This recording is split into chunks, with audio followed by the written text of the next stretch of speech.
When you play the Game of Thrones, you Subscribe and like. or you die. There is no middle ground. Alright, hello YouTube, welcome back to the Grease Comedy YouTube channel. Today's video, we are going to be talking about how did a Game of Thrones, the TV show, and I guess also the book series, become as popular as they did.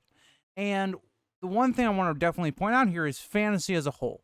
Fantasy as a genre has always been semi-popular. If we look at Lord of the Rings, one of the biggest cinematic successes of all time. But for the most part, fantasy is not one of the most popular things, especially kind of at the time. I feel like a lot of the Lord of the Rings hype and the people that had kept fantasy where it had been on the kind of cinematic area of TV shows and also movies, there really was a gap. It really felt like there was a bunch of different series that had tried, or movies that tried to be Lord of the Rings, try to hit the successes of Lord of the Rings, and none of them really did. Now, the book series, I think, always had that success. I think it got even more popular because of the show, but I think it was a hidden gem kind of waiting to be put on screen. So before we get into the video, if you guys like to like, subscribe, and comment, please do. It helps the channel grow, reach our people that might like this content as well. So in this video, I want to talk about why Game of Thrones kind of hit that level. Now, where I think it hit that level is because if you look at Game of Thrones or Song of Ice and Fire, think about all the elements of the show. You have so many areas in which an audience member could latch on and like, right? So if you take at it from you like fantasy, right? Well, the show is a kind of a realistic version of fantasy. There's still dragons in it. There's still medieval elements to it. There's the threat of the White Walkers, things that will satisfy someone that likes fantasy. Maybe you instead like political dramas. Well, that's what really a Game of Thrones is about. The main part of it is a political drama. There's a lot of politicking going on. There's a lot of drama. There's a lot of backstabbing. There's a lot of dudes sitting around tables talking about how to rule a kingdom. There's a lot of that going on. There's a lot of things going on in the background, with that being alliances, whether that be things like that, treaties going on, whatever. There's a lot of that going on.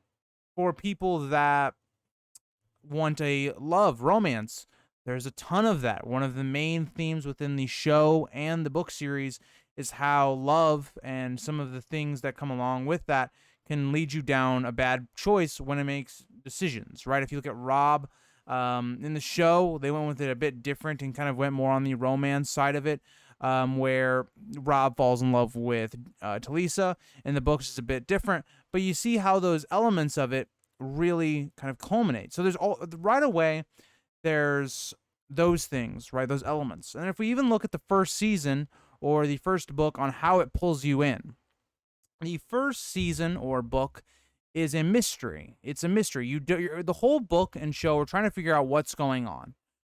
Who kills, Jon Arryn, and what is going on there in King's Landing along with Robert Baratheon. That's very intriguing, right? Because we have this king who seems incompetent. We have his hand, or this vice president type of character, dying in kind of a weird fashion. We then get all of this other information to lead us to who we think is possibly behind it, right? And as we go along these things, we find out more and more information while subtly gaining more information about the world that feels natural. We're also given these supernatural kind of elements to start out both the book series and the show, like the White Walkers, what's going on with them. It's a very intriguing thing that still has yet to be really answered in the book series. And the show, they did something, I guess, with it. But you see how the beginning of the show really pulls you in. We even have another plot line where Daenerys is very... I kind of criticize Daenerys' plot for this, but it's something that I've noticed you either really like Daenerys or you really don't like Daenerys. Because I have people that really love Daenerys. Daenerys is a character that is forced to, very similar to a lot of characters in the book series and the show, like Jon, like Rob, where they have to grow up a lot quicker. And Daenerys has one of the better, I think, growths as a character, where she comes from being this timid girl who is kind of abused by her brother to this very strong character. And it's something that I think a lot of film and movies do very wrong. They all want to build up this strong female character. We've seen it a lot with Marvel movies. We've seen it a lot with other types of things like Star Wars, where they try to build this strong female character, but she has no flaws. She has no, like, she's already starting out perfect. Daenerys very much is on a path of trying to almost find herself almost, where book one is kind of the idea of she comes into her own by the end of book one, where she becomes more confident.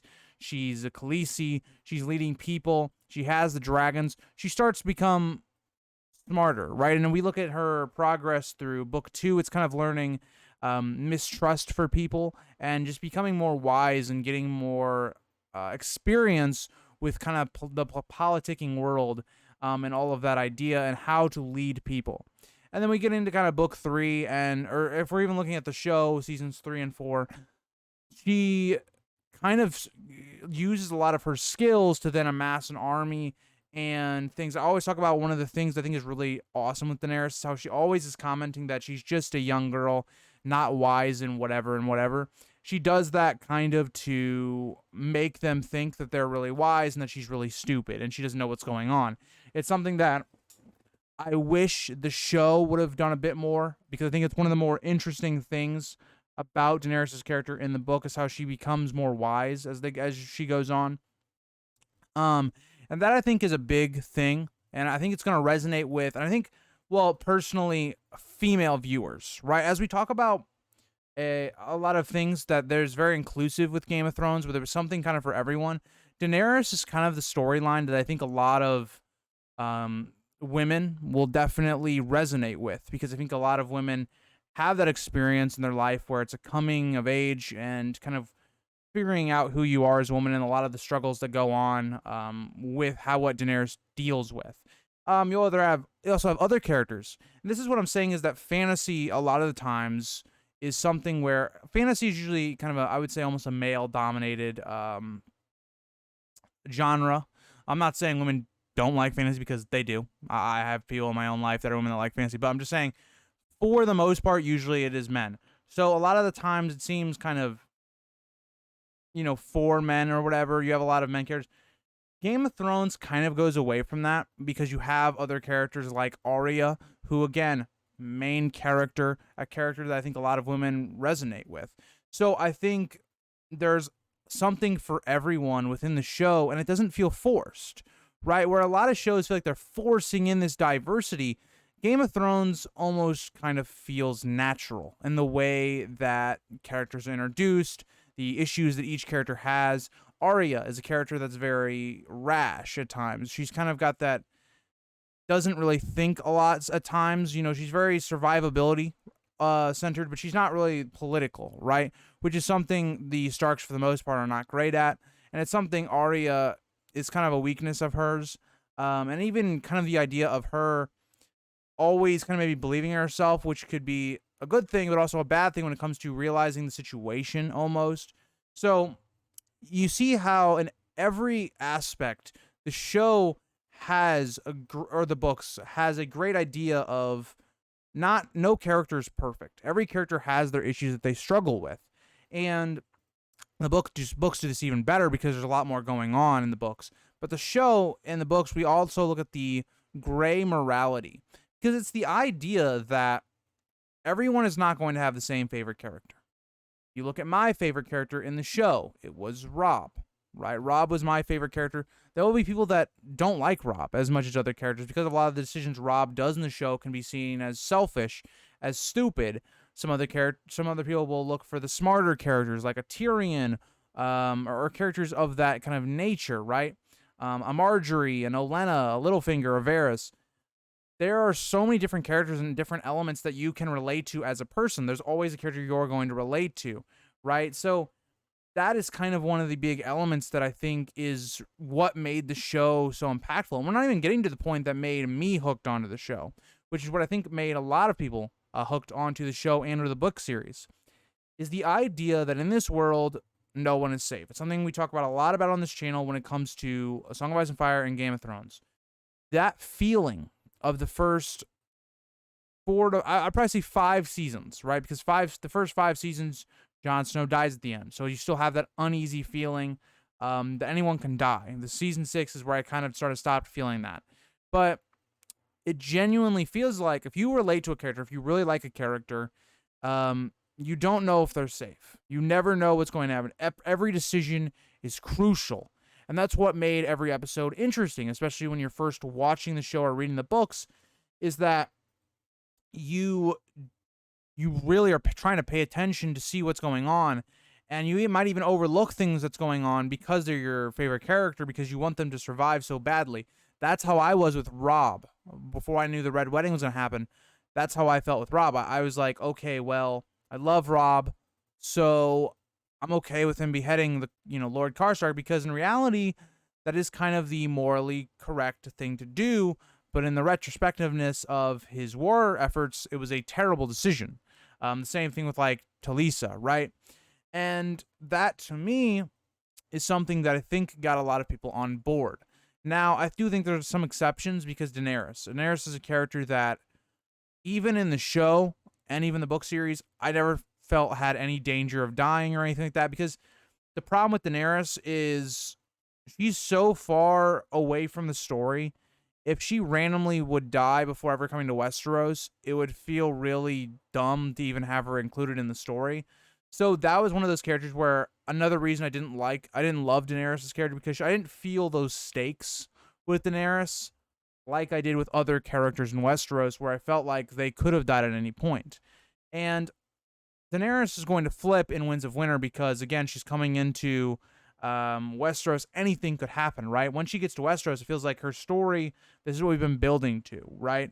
So to me, you look at all these elements where every single person can have some character they latch onto that they like. There's an element in the story that you can like. And I'm not saying every character is going to like Game of Thrones or Song of Ice and Fire. It's not for everyone, because there are certain elements that there's just some things people are not going to like. The violence or gore going on, to the political aspect. If you're not entertained by the political atmosphere of the show, then you may not like elements of it. Kind of based on reality, where these characters you've been getting invested in just die. They can just die all of a sudden, even though it does make sense. And things maybe like the graphic nature of Game of Thrones with nudity and stuff like that, and the book series as well. You have certain chapters, especially with Daenerys early on. We see some other things with like Theon later on Dance with Dragons, that you have a lot of that going on. So that to me is why Game of Thrones became so popular. And the other big thing that I want to talk about is that gap, that idea that there really wasn't a big fantasy, I guess, movie or TV show genre at the time. So this really came into full effect, because Lord of the Rings, to me, was the first big movie series that put fantasy in the central limelight of the public or of media. So to me, I think Game of Thrones, the TV show, does have a lot to thank Lord of the Rings for, because I think a lot of people that like Game of Thrones and A Song of Ice and Fire are going to be the same people that like Lord of the Rings. So again, that is something that I think is something you want to talk about when you talk about why Game of Thrones became so big. I'm someone that, again, the reasons I liked Game of Thrones, especially early on, before I kind of knew what it really was, I liked it for the elements of Lord of the Rings, where there was kind of those similarities, even though they're vastly different. Maybe I'll do a video one day talking about why Lord of the Rings and Game of Thrones really are not even close to the same, but that people always like to say, the Game of Thrones is very similar to Lord of the Rings, when in reality they're vastly different. But maybe we'll do that in the future. But that's kind of what I started to get hooked on, and right, is that kind of elements of the dragons, the fantasy elements. And what really hooked me and kept me into the show was the political stuff going on, and like the Ned beheading, losing a main character for something that was really awesome, and it changed the way I looked at media on a video I've already talked about. But thank you guys all for watching the video. Kind of a random video, but I just wanted to talk about it. It was something that I think entered my mind when trying to decipher why the show became as popular as it did. So thank you all for watching, and I will see you guys in the next one. Bye, guys. If you think this has a happy ending, you haven't been paying attention.